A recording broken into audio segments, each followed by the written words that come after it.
Hello, I'm Rori Thornton, and this is my short presentation on one of my all-time favorite animated films, The Last Unicorn, adapted from the novel by Peter S. Beagle by Rankin Bass Studios with their Japanese partners, Topcraft Studios. While researching for this film, I was surprised to learn how many really interesting techniques and practices that weren't common at the time went into its making, and I'm excited to share them. The backgrounds of the film, particularly the forests, were influenced by Danish illustrator K. Nielsen. One of the things I've always enjoyed about the film is that it feels like a moving medieval tapestry, and Nielsen's moody storybook illustrative style was definitely an excellent choice to capture that feeling.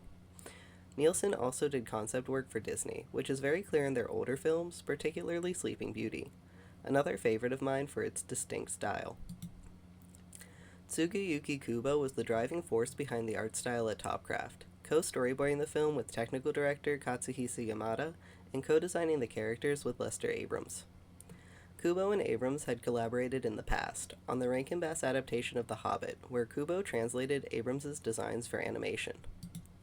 Both Kubo and Abrams have such a strong sense of shape language in their characters, which you can really see in the way Kubo is able to maintain the integrity of Abrams' highly detailed designs, even as he simplifies them for animation.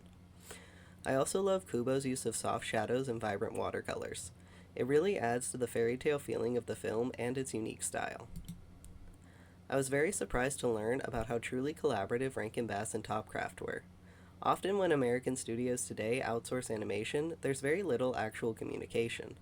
Typically, the American studio sends storyboards and the outsource company, often Korean for cheaper labor costs, returns animation with varying results in quality.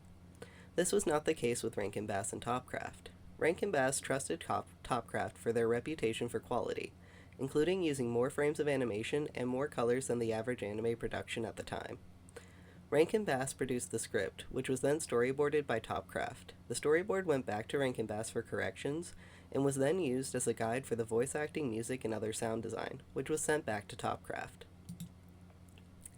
While it's standard practice in American animated productions to record sound first and sync the animation to it, in Japan it's usually the other way around. Topcraft also had to use mouth shape charts because most did not fully understand what was being said by the voice actors.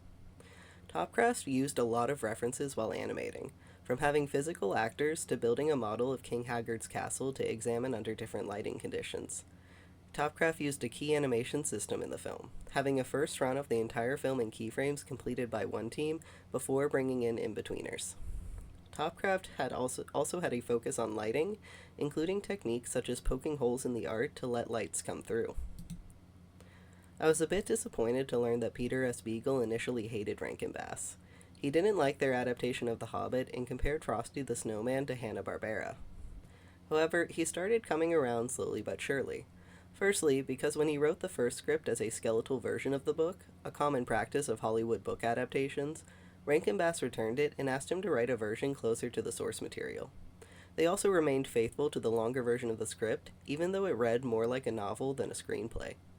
He was also impressed with the cast list, as most animated films at the time were seen as solely for children and relied heavily on character voices, which did not match up with his darker, more adult narrative. Beagle did love the final product when he finally got to see the film, a clear reflection of the care the teams at Rankin Bass and Topcraft put into their work. While the film didn't find an audience at the box office, after many years of struggling to even be made, it had a poor reputation in the industry. It's become a beloved classic which is still bought today. Due to the quality of their work and their experience producing a major motion picture, a rarity in the Japanese animation industry at the time, Hayao Miyazaki would later hire Topcraft to animate Nausicaa of the Valley of the Wind. Many of the animators, including then director of Topcraft Toru Hara, would later form Studio Ghibli with Miyazaki. The unique art style of The Last Unicorn has always been one of my favorites. The strong use of color and expressive character designs are something I strive for in my own work and would one day like to work on an animation of a similar style.